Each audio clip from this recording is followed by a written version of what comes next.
Merci Saint-Esprit. Et que quelqu'un peut dire Amen. Et quelqu'un peut-il dire Amen.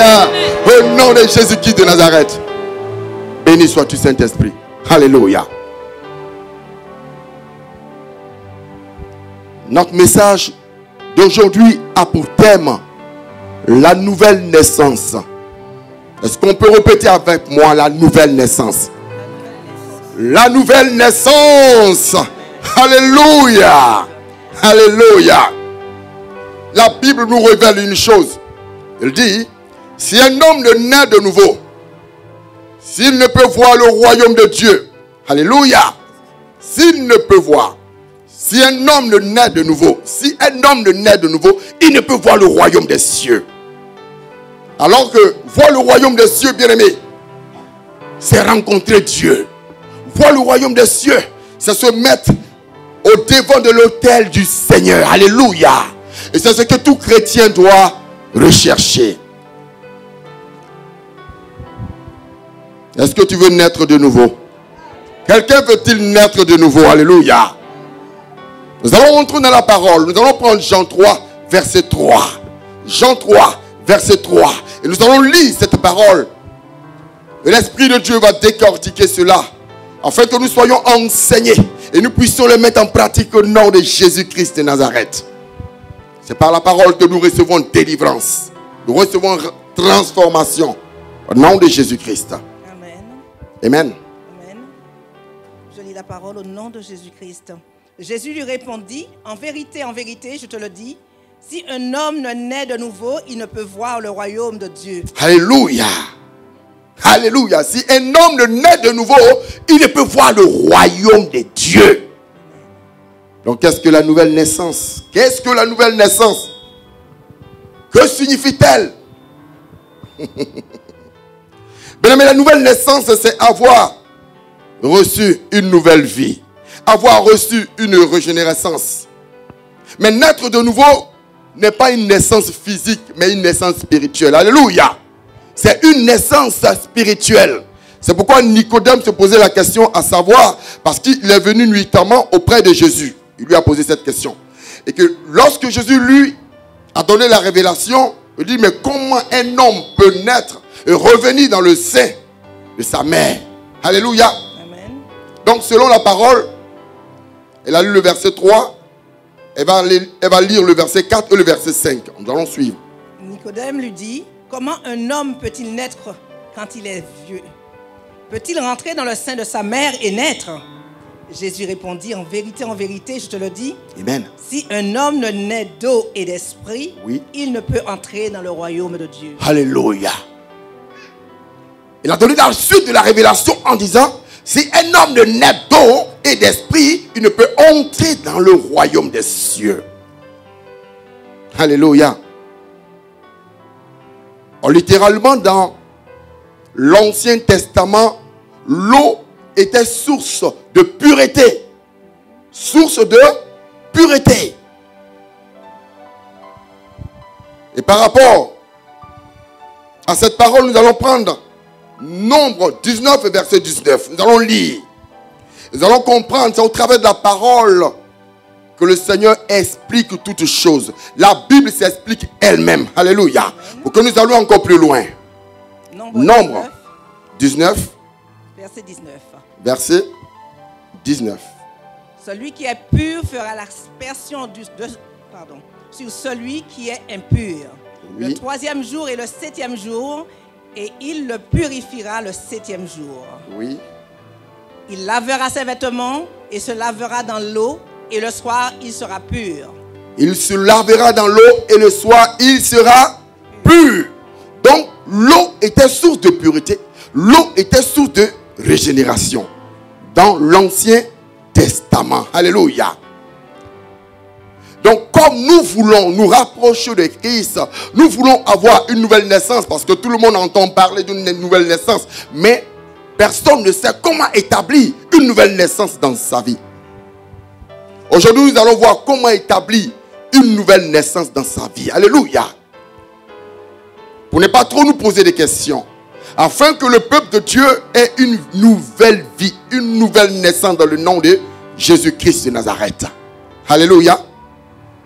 Donc, puisque l'eau était source de pureté, pour prétendre désirer avoir une nouvelle naissance, il y a en nous un besoin de pureté. Alléluia. Tu as vécu une vie dans le monde et maintenant tu prends conscience de cette situation et tu as en toi un besoin de pureté, un besoin de ne plus faire de péché, un besoin de revenir sur le chemin du Seigneur. C'est ce qui peut inciter en toi une nouvelle naissance. Parce que tant que tu ne prends pas la décision de vouloir changer de vie, bien-aimé, quel atout auras-tu pour que le Seigneur te regarde et t'attire à lui?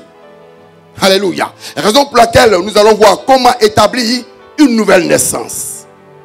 Vous allez vous rendre compte que bon nombre de chrétiens arrivent à l'église, mais leur vie n'a pas encore changé. Leur situation n'a pas encore changé. Bien-aimé, ce n'est pas ton physique qui doit changer. Ce n'est pas ta taille qui doit changer. Mais c'est l'état de ton cœur qui doit changer. Alléluia. Et si l'état de ton cœur change, tes pensées vont également changer. Afin d'agréer le roi des rois. Amen. Comment établir une nouvelle naissance? La première des choses, bien-aimé, c'est avoir le besoin de désirer une purification. Une purification. Quelqu'un peut-il dire une purification? Une purification, bien-aimé. Les choses du monde ne doivent plus être ton présent. Les choses passées ne doivent plus être dans notre vie. Nous devons désirer les choses du Seigneur. Lorsque tu as ce désir, alors tu commences à venir sur le chemin d'une nouvelle naissance. Ça, c'est la première des choses. La deuxième des choses, puisque tu as en toi le désir d'une pureté, le désir d'une purification, que dois-tu faire? C'est accepter le Seigneur. Alléluia. C'est accepter le Seigneur. Est-ce que tout le monde ici a accepté le Seigneur? Est-ce que tout le monde ici a accepté le Seigneur? Acclame le Seigneur. Acclame le Seigneur. Alléluia. Nous allons voir que d'ici peu de temps, au travers de ta manière de vivre, on saura si réellement tu as une nouvelle vie dans le nom de Jésus-Christ de Nazareth. Alléluia. Donc lorsque tu acceptes le Seigneur, par quel moyen maintenant peux-tu avoir la pureté? Par quel moyen? Dis à quelqu'un par la parole. Dis à quelqu'un par la parole. Parce que lorsque tu acceptes le Seigneur, ce qui peut te transformer, c'est la parole. Ce qui peut faire en sorte que ton comportement change, ton attitude change, c'est la parole. Alléluia. Alléluia. Et qu'est-ce que c'est que la parole? Nous allons voir. Hébreux 4, verset 12. Puisque c'est la parole qui doit te transformer. Quel est l'état de cette parole? Quelle est la puissance de cette parole? Vous allez vous rendre compte que tout se base sur la parole de Dieu. Tout se base sur la parole de Dieu. Le Seigneur ne va pas très loin. Hébreux 4, verset 12. Nous allons lire. Il est écrit, car la parole de Dieu est vivante et efficace. La Bible dit, car la parole de Dieu est vivante et efficace. Quelqu'un peut-il dire efficace? Efficace. Quelqu'un peut-il dire efficace? Le Seigneur est en train de nous révéler l'état de la parole. Ce que nous proclamons quotidiennement. Car la parole de Dieu est vivante et efficace. Continue, servante. Plus tranchante qu'une épée quelconque à deux tranchants. La Bible dit plus tranchante qu'une épée quelconque. Vous savez ce que c'est qu'une épée? Mais la Bible dit la parole de Dieu est plus tranchante qu'une épée quelconque à double tranchant. Alléluia. Amen. C'est que bien aimé, tu peux prendre une épée. Mais la parole de Dieu est plus puissante qu'une épée. La parole de Dieu est plus puissante qu'une épée. Alléluia. Donc si tu as une arme blanche sur toi, tu as un pistolet sur toi, bien aimé, nous n'avons pas besoin de protection. Nous avons besoin simplement de parole. Dis à quelqu'un la parole. Dis à quelqu'un la parole. Alléluia. C'est très important. Le Seigneur nous révèle l'état de la parole, la puissance de la parole. Mais pourtant, certaines personnes n'ouvrent la parole, ouvrent la Bible que le dimanche. Si tu ouvres la Bible seulement que le dimanche, c'est que tu n'as pas besoin d'être restauré. Tu n'as pas besoin de changer d'attitude ni de comportement. Alléluia. À partir d'aujourd'hui, change. Aie un temps pour lire la parole de Dieu. Aie un temps pour mettre en pratique cette parole. Et tu verras que ce que tu recherches devant le trône de Dieu, tu l'obtiendras au nom de Jésus-Christ de Nazareth. Continue, servante. Partager âme et esprit. Âme et esprit. Jointure et moelle. Jointure et moelle. Elle juge les sentiments et les pensées du cœur. Elle juge les sentiments et les pensées du cœur. Lorsque la parole de Dieu sort de la bouche d'un serviteur de Dieu, lorsque tu l'entends, elle dissèque tout en toi. Lorsqu'il y a un esprit, l'esprit est frappé. Lorsqu'il y a un démon, le démon est frappé. L'épée ne peut rien faire devant la parole de Dieu. Alléluia. Et bien aimé, ça dépend de la bouche de la personne. Et si ça sort au travers d'une bouche, ça dépend de l'état d'esprit et la vie de la personne. Alléluia.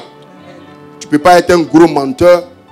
Tu ne peux pas être une personne qui demeure dans la fornication.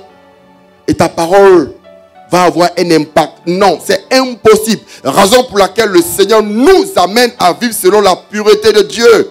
Alléluia. Donc dis à quelqu'un, c'est important. Alors quand on demande aux chrétiens, arrête de critiquer, ils sont étonnés. Tu ne peux pas critiquer avec ton même cœur, ta même bouche, ta même langue. Et puis te mettre à prier le Seigneur pour qu'il agisse. Il n'agira pas. Parce que lorsque tu te mets dans cet état, tu n'es plus dans la volonté de Dieu. Et l'autorité que tu as au travers de la parole diminue. Bien-aimé, le Seigneur veut te donner autorité. Mais l'autorité que Dieu veut te donner dépend de ton comportement, de tes pensées. Alléluia. Donc à partir d'aujourd'hui, bien-aimé, à partir d'aujourd'hui, les mauvaises pensées ne doivent plus être en toi. Les critiques ne doivent plus être en toi. La médisance ne doit plus être en toi. Et tu verras qu'au travers de ta langue, lorsque tu crias à Dieu, Dieu amènera une autorité sur ta vie et ta parole se réalisera au nom de Jésus-Christ. Alléluia. Dis à quelqu'un, je suis capable. Dis à quelqu'un, je suis capable. Au nom de Jésus-Christ de Nazareth. Alléluia. Donc bien aimé, lorsque tu établis une parole en toi, lorsque tu te mets au travers de la parole, tu as effectivement, tu médites la parole. Il y a la promesse de Dieu qui s'établit en toi au travers de cette parole. Parce que la Bible est remplie de promesses. La Bible est remplie de promesses qui nous appartiennent. Ce sont les promesses qui sont notre héritage. Et lorsque tu te remets entre la parole de Dieu, il y a une promesse qui s'établit dans ta vie. Et c'est cette promesse-là que nous allons lire. Et tu verras une chose très importante au nom de Jésus. Dis à quelqu'un une promesse. Dis à quelqu'un une promesse. Et la promesse est dans Jean 5, verset 24. Nous allons lire. Jean 5, verset 24. Jean 5, verset 24. Tu vas te rendre compte d'une chose. Tu vas plus aller chercher un marabout, ni un féticheur. Mais tu vas te rapprocher de Dieu. Non seulement il est puissant, mais il est puissant pour l'éternité.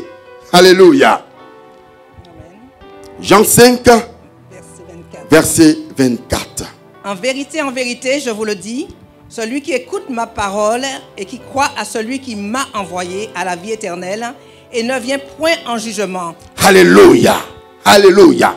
Nous allons disséquer la promesse au travers de la parole. Il a dit, en vérité, je vous le dis, celui qui écoute ma parole, parle de sa parole à lui, et qui croit à celui qui m'a envoyé à la vie éternelle. Quelqu'un peut-il dire la vie éternelle? La vie éternelle. Et ne vient point en jugement, mais il est passé de la mort à la vie. Aujourd'hui, peuple de Dieu, écoute-moi très bien. Il a dit celui qui écoute la parole. Bien aimé. Mais avant d'écouter la parole, qu'est-ce qu'il faut faire? Il faut l'entendre. Il faut l'entendre avant de l'écouter. Quand tu arrives dans une église, bien aimé, lorsque tu te disposes, c'est pour entendre la parole. Et lorsque tu entends, parce qu'il faut que quelqu'un proclame, lorsque tu entends, maintenant tu l'écoutes. Si tu n'as pas entendu, vas-tu l'écouter? Alléluia. Donc lorsque tu viens, c'est pour entendre la parole qui sera prêchée. Et dès lors que tu entends, maintenant tu l'écoutes. Beaucoup de gens arrivent ici, ils entendent, mais ils n'écoutent pas. Ils n'écoutent pas. Certains sont en train de penser à leur nourriture qu'ils auront à la sortie d'ici. Certains sont en train de penser à leur rendez-vous à la sortie d'ici. Certains sont en train de prévoir leur rendez-vous pendant que le trône de Dieu est devant eux. L'ennemi est en train de t'amener la distraction. Alléluia. Mais aujourd'hui, je ne veux pas que tu aies cette distraction. Au nom de Jésus de Nazareth. Lorsque tu entends la parole de Dieu, écoute-la. Donc il y a des gens qui entendent et il y a des gens qui n'écoutent pas. C'est pourquoi le Seigneur a dit, celui qui écoute. Tu peux entendre et ne pas écouter. Et bien aimé, écoute la parole de Dieu aujourd'hui. Écoute la parole de Dieu aujourd'hui. Il y a un mécanisme qui s'établit dans une parole prêchée. Il y a entendre, il y a écouter. Entre entendre et écouter, lorsqu'il y a 100 personnes, il y a 30 personnes qui écoutent. Ils entendent, mais ils n'écoutent pas. Je vais vous donner la vérité de Dieu. Alléluia.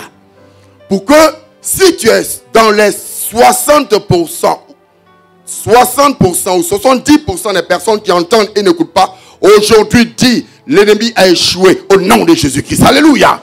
Afin que, bien aimé, lorsque tu entends la parole de Dieu, tu puisses l'écouter au nom de Jésus-Christ. Pourquoi? Parce qu'il y a une promesse qui s'établit pour toi. Dis, il y a une promesse qui s'établit pour moi. Dis, il y a une promesse qui s'établit pour moi. Alléluia. Donc, tu écoutes la parole de Dieu. Tu entends. Mais lorsque tu entends, que faut-il faire? Il faut la comprendre. Donc, au fur et à mesure que nous arrivons à ces étapes, le Seigneur est en train de faire un partage. Sur 40 personnes peut-être qui ont écouté, il y a au moins peut-être 20%, sur 40%, il y a au moins 20 personnes qui vont peut-être comprendre. Alléluia. Parce que si tu écoutes, il faut entendre. Il faut entendre, il faut écouter et il faut comprendre. Beaucoup de gens n'arrivent pas à comprendre. Mais dis au Seigneur, ouvre mes oreilles aujourd'hui au nom de Jésus. Ouvre mes oreilles pour que j'écoute et j'entende au nom de Jésus-Christ. Alléluia. Est-ce que vous me comprenez? Nous sommes dans une église. La parole est prêchée. Certaines personnes sont là. Ils écoutent. D'autres n'écoutent pas. Et c'est pour ceux qui écoutent là que la parole de Dieu, la promesse de Dieu s'établit. Mais ceux qui vont écouter jusqu'à la fin, parce qu'il y a des critères. Et ce sont ces critères que je vais vous donner aujourd'hui. Premier moment, entendre la parole de Dieu, écouter la parole de Dieu et comprendre. Bien aimé, lorsque tu comprends cette parole, alors tu vas plus loin. Dis à quelqu'un, je vais comprendre la parole de Dieu. Dis à quelqu'un, je vais comprendre la parole de Dieu. Pour ceux qui ont écouté et qui comprennent la parole de Dieu, il y a une autre étape qui arrive. Il faut comprendre. Mais qu'est-ce qu'il faut faire? Après avoir compris la parole de Dieu, qu'est-ce qu'il faut faire? Il faut la garder. Alléluia. Beaucoup ne gardent pas. Beaucoup ne gardent pas. Ils ont entendu. Ils ont écouté. Mais ils ne comprennent pas. D'autres comprennent. Ceux qui comprennent, certains ne gardent pas. Parce que lorsque vous êtes dans une église et que vous écoutez, il y a l'ennemi qui vient amener un vent et qui vous fait disparaître tout ce que vous avez écouté. Lorsque vous sortez, même ne serait-ce que le thème, certains ne se rappellent même pas. Certains ne se rappellent même pas du thème. Bien aimé, c'est dangereux. C'est au travers de la parole de Dieu que le Seigneur établit en toi une puissance. C'est au travers de la parole de Dieu que le Seigneur établit en toi une autorité. Dis, je vais recevoir l'autorité au nom de Jésus. Dis, je vais recevoir l'autorité au nom de Jésus. Alléluia. Peuple de Dieu, est-ce que vous m'écoutez? Donc je reprends. On entend la parole de Dieu. On écoute la parole de Dieu. Et maintenant on comprend cette parole. Celui qui comprend la parole de Dieu, qu'est-ce qu'il fait? Il doit la garder. Dis à quelqu'un, je garde cette parole. Dis à quelqu'un, je garde cette parole. Et la dernière étape, bien aimé, si tu as gardé la parole de Dieu, qu'est-ce que tu fais maintenant? Tu la mets en pratique. Alléluia. Tu la mets en pratique. Dès lors que tu mets la parole de Dieu en pratique, la promesse de Dieu qui est établie pour dire que tu auras une vie éternelle et que tu ne viendras point en jugement s'établit sur ta vie. Mais ce n'est pas en venant à l'église, au travers de ta présence, non seulement tu entends, tu n'écoutes pas, tu ne gardes pas, tu ne pratiques pas, et cette promesse ne sera pas sur ta vie. Bien-aimé, je vais te dire la vérité. La puissance de Dieu est réelle. La gloire de Dieu est réelle. Ne serait-ce que si tu vis selon la parole de Dieu. Dis à quelqu'un, je vais vivre selon la parole de Dieu. La vie éternelle, c'est sur la terre. Alléluia. Avant que le Seigneur ne t'appelle, la vie éternelle c'est sur la terre. Parce qu'il te dit, en plus de cela, tu ne viendras point en jugement. Bien-aimé, si tu vis selon la justice, selon les lois, est-ce qu'on va te convoquer en jugement? Est-ce qu'on va t'amener en justice? Mais tu ne viens pas en justice. C'est lorsque tu es dans... Peut-être que tu n'as pas obéi aux lois que tu viens en justice. On te convoque en justice. Alléluia. Donc tout chrétien qui vit selon la parole de Dieu et qui manifeste cette parole ne vient point en jugement dans le nom de Jésus. Ce qui est gardé pour toi, c'est le royaume des cieux. Dis à quelqu'un le royaume des cieux pour moi. Dis à quelqu'un le royaume des cieux pour moi. Au nom de Jésus-Christ de Nazareth. Alléluia. Et dès lors que tu es dans le royaume des cieux, quiconque se lèvera contre toi ne t'atteindra pas. Pourquoi? Parce que tu viens renaître en Christ. Parce que Christ a eu la victoire sur l'ennemi. Christ a eu la victoire sur Satan. Alors toi aussi tu as la victoire sur Satan. Au nom de Jésus-Christ de Nazareth. Et tu as autorité sur eux. Au travers de la manifestation de la parole. Dis à quelqu'un la parole. Dis à quelqu'un la parole. Au nom de Jésus-Christ de Nazareth. Alors bien aimé, si tu arrives ici, écoute. Garde. Et pratique au nom de Jésus. Ne viens pas pour écouter et puis ne pas faire. Ne perds pas ton temps. Mais expérimente la puissance de Dieu. Alléluia. Expérimente l'obéissance de Dieu. Et tu vas voir que ta situation va changer. Dis à quelqu'un, ma situation va changer. Dis à quelqu'un, ma situation va changer. On veut voir en toi une nouvelle vie. Une nouvelle situation. Dans le nom de Jésus-Christ de Nazareth. Alléluia. Dis à quelqu'un, la promesse de Dieu est pour moi. Dis à quelqu'un, la promesse de Dieu est pour moi. Alléluia. Dès lors que cette promesse s'établit en toi, bien-aimé, cette promesse te sanctifie. La parole de Dieu te sanctifie. Nous allons lire le verset qui en parle. 1 Timothée 4, verset 5. 1 Timothée 4, verset 5. La parole de Dieu te sanctifie. Alléluia.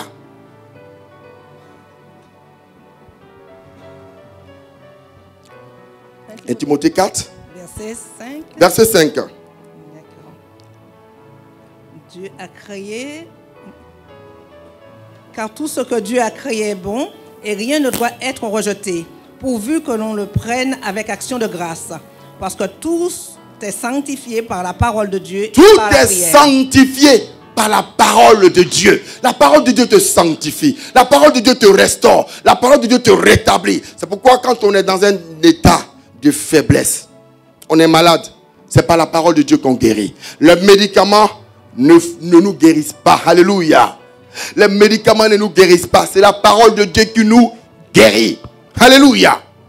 Nous devons nous rapprocher de la parole. Ça, c'est les atouts de la parole de Dieu. Et en plus de cela, qu'est-ce que cette parole nous donne? Cette parole nous donne la vie éternelle. Et la Bible déclare que nous venons. La Bible déclare que nous n'allons point en jugement. En plus de cela, tu passes de la mort à la vie. Tout ce qui était iniquité en toi disparaît. L'esprit de mort qui était en toi ne peut pas résister. Pourquoi? Parce que la parole de Dieu amène l'esprit de vie. Or, l'esprit de vie renouvelle ton alliance avec Dieu. Alléluia. Veux-tu renouveler ton alliance avec Dieu? Veux-tu renouveler ton alliance avec le roi des rois? Alléluia. Dis c'est maintenant. Dis c'est maintenant. Au nom de Jésus-Christ de Nazareth. Le Seigneur veut nous amener plus loin, bien aimé, mais il attend notre engagement. Notre engagement. Notre engagement. C'est très important. Il veut nous amener plus loin. Il veut faire des exploits avec nous, mais il attend notre engagement. Dès lors que nous sommes sur ce processus, le Seigneur nous révèle les états même d'une nouvelle naissance. Les états d'une nouvelle naissance. Lorsque tu as le besoin de pureté et que tu viens à lui au travers de la parole, il le permet en ce que quelque chose change en toi. Alléluia. Il y a quelque chose qui doit changer en toi. Et cela même la Bible le révèle. Au travers de la parole de Dieu. Au travers de la parole de Dieu. Alléluia. Nous allons prendre Ézéchiel. Et tu vas comprendre. Les états d'une nouvelle naissance. Les états d'une nouvelle naissance. C'est-à-dire la situation dans laquelle tu dois être par rapport à une nouvelle naissance. Quelle situation Dieu prépare pour toi? Ézéchiel.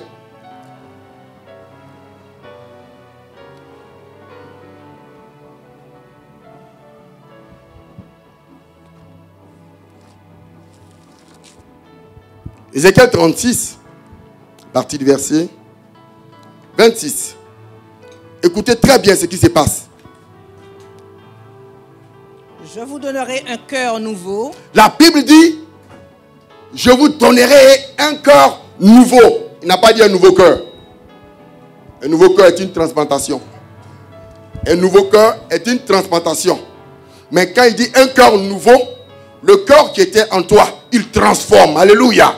Le cœur qui était en toi, on ne l'enlève pas, il le transforme. C'est pour cette raison, il transforme également ton esprit. Il dit, je vous donnerai un cœur nouveau. Vas-y, servante. Et je mettrai en vous un esprit nouveau. Et je mettrai en vous un esprit nouveau. Quelqu'un peut-il dire un cœur nouveau? Un cœur nouveau. Quelqu'un peut-il dire un cœur nouveau? Un cœur nouveau. Un esprit nouveau. Au nom de Jésus-Christ. Alléluia. Alléluia. Bien-aimé, c'est très important. C'est un processus de transformation. Tant que le Seigneur ne te donne pas un cœur nouveau, bien-aimé, tu ne pourras pas faire la volonté de Dieu. Un esprit nouveau, tu ne pourras pas faire la volonté de Dieu. Continue, servante. J'ôterai de votre corps le cœur de pierre et je vous donnerai un cœur de chair. Alléluia. Je mettrai mon esprit en vous et je ferai que vous suiviez mes ordonnances et que vous observiez et pratiquiez mes lois. Vous habiterez le pays que j'ai donné à vos pères. Vous serez mon peuple et je serai votre Dieu. Alléluia. Donc, je reprends, bien aimé, pour que vous écoutez très bien. Ce qu'on appelle une nouvelle naissance. Il a dit dans sa parole, je reprends, il dit, je vous donnerai un cœur nouveau. On répète après moi, un cœur nouveau. Alléluia. Et il a dit, je mettrai en vous un esprit nouveau. Dites avec moi, esprit nouveau.